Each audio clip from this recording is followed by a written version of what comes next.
आज हम एक बहुत ही मशहूर एनिमेटेड कहानी की गहराई में जा रहे हैं।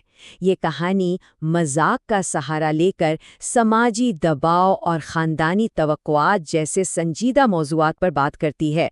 तो चलिए देखते हैं कि इस कहानी में आखिर है क्या। कहानी शुरू होते ही सास का ये एक डायलॉग पूरी कहानी का टोन सेट कर देता है। ये सिर्फ एक मजाक नहीं, बल्कि ये इस मरकजी ख्याल की बुनियाद रखता है जो कहानी में आगे चलकर नजर आएगा, यानी कंट्रोल करने की ख्वाहिश। तो कहानी के पहले हिस्से में हमारी मुलाकात होती है मरकजी किरदार आरुष से। आरुष पर उसकी माँ की तरफ से अरेंज मैरिज के लिए काफ़ी दबाव है, जो कि हमारे माशरे में एक आम बात है। और यहीं पर हमें कहानी का पहला बड़ा ज़बरदस्त तंज देखने को मिलता है। आरुष बातें तो बड़ी बड़ी करता है कि सीरत अच्छी होनी चाहिए, शक्ल से क्या फ़र्क पड़ता है, लेकिन जब फैसला करने की बारी आती है तो वो सिर्फ एक तस्वीर देखकर लड़की पसंद कर लेता है। ये उसके कौल और फेल के तज़ाद को बहुत अच्छी तरह दिखाता है। तो अब हम आते हैं कहानी के सबसे बड़े ट्विस्ट पर, यानी शादी का दिन। ये वो लम्हा है जहां से सारा मसला शुरू होता है और इसकी बुनियाद एक ऐसे धोखे पर रखी गई है जो सब कुछ बदल देगा। आरुष का जो रिएक्शन है ना, वो सिर्फ धोखे पर नहीं है। इसका असल खौफ इस बात पर है कि लाली उसके खूबसूरती के मयार पर पूरी नहीं उतरती। इससे पता चलता है कि मुंह पर वो जो भी कहे, उसके लिए असल चीज़ तो ज़ाहिरी शक्ल ही थी। और यहाँ एक बहुत दिलचस्प बात नोट करने वाली है।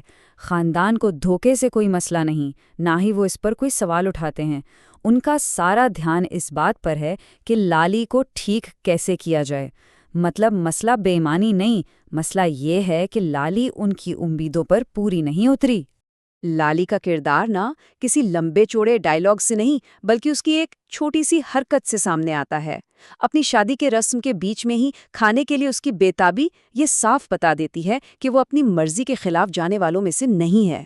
तो जब लाली उनकी उम्मीदों पर पूरा उतरने से साफ इनकार कर देती है, तो फिर शुरू होता है कहानी का तीसरा हिस्सा, मिशन बीवी को दुबला करो। और यहाँ से खानदान की कोशिशें और भी ज्यादा मज़ाहिया हो जाती हैं। और ये जो मिशन है ना, ये 3 मरहलों में चलता है। पहले तो एक डाइटिशियन को बुलाया जाता है। जब वो काम नहीं करता तो उसे एक सख्त कैंप में भेजा जाता है, और जब वो भी फेल हो जाता है तो फिर बारी आती है सर्जरी की, जो कि उनकी आखिरी उम्मीद होती है।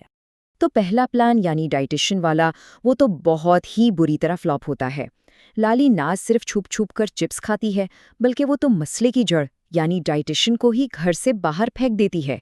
ये उसकी खामोश बगावत का पहला बड़ा कदम था। और इसी दौरान सास का एक डायलॉग आता है जिससे उनका असल मकसद बिल्कुल साफ हो जाता है। वो लाली को कैंप उसकी सेहत के लिए नहीं भेज रही, बल्कि इसलिए भेज रही हैं ताकि वो घर का काम ज्यादा तेजी से कर सके। मतलब साफ है, वो लाली को एक इंसान नहीं बल्कि काम करने वाली मशीन समझती हैं। और फिर आता है कहानी का सबसे मज़ेदार, सबसे मज़ाहिया मोड़। वो जो वज़न कम करने वाला कैंप था ना, उसका नतीजा ये निकला कि लाली पहले से भी ज़्यादा मोटी होकर वापस आई।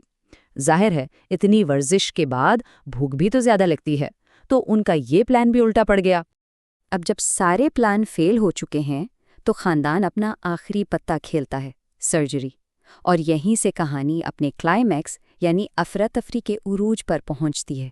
क्लिनिक जाने से पहले ही एक बहुत मज़ाहिया सीन आता है। एक छोटे से स्कूटर पर आरुष और लाली को फिट करने की कोशिश। ये खुद ही बता रहा है कि ये मिशन कितना बेतुका और गैर हकीकी है। क्लिनिक में डॉक्टर कहता है कि भाई ये तो बड़ा आसान सा काम है, बस एक इंजेक्शन से शुरू करेंगे।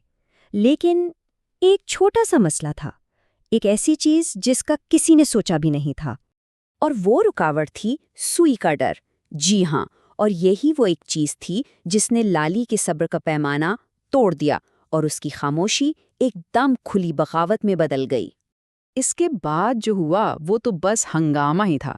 और उसका एंड ये हुआ कि लाली ने डॉक्टर के हाथ से सरंज छीनी और उसे उसी के क्लिनिक से भगा दिया। मतलब कंट्रोल करने की जो भी कोशिशें थीं वो सब क्लिनिक से बाहर भाग गईं। तो क्लिनिक वाले हंगामे के बाद कहानी का जो एंड है, वो कोई रिवायती एंड नहीं है। कोई नहीं बदलता, बल्कि ये खानदान की तरफ से अपनी हार का एक खामोश और बहुत ही मज़ाहिया एतराफ़ है। आरुष का आखिरी रिएक्शन, बस अपने माथे पर एक थप्पड़ मारना। और ये एक एक्शन ही काफ़ी है ये बताने के लिए कि लाली को बदलने का उनका सारा मिशन पूरी तरह से नाकाम हो चुका है। तो कहानी का जो सबक है या जो पंच लाइन है वो बहुत साफ है। जबरदस्ती किसी को नहीं बदला जा सकता।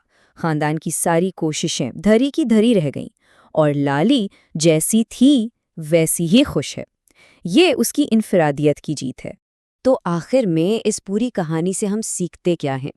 ये छोटी सी एनिमेशन असल में बहुत बड़ी बातें कर रही है। ये बॉडी शेमिंग पर तंज है। ये इस बात पर तबसरा है कि कैसे खानदान का कंट्रोल किसी की इनफरादी शनाख्त से टकराता है और कैसे बेतुकी उम्मीदों को दिखाने के लिए मजाक का इस्तेमाल किया गया है। और ये कहानी हमें एक बहुत ही दिलचस्प सवाल के साथ छोड़ जाती है कि असल में कॉमेडी किस चीज़ में है, लॉली की खाने से मोहब्बत में या उसके खानदान की उसे कंट्रोल करने की पागलपन भरी नाकाम कोशिशों में। असल में मजाक का निशाना कौन है?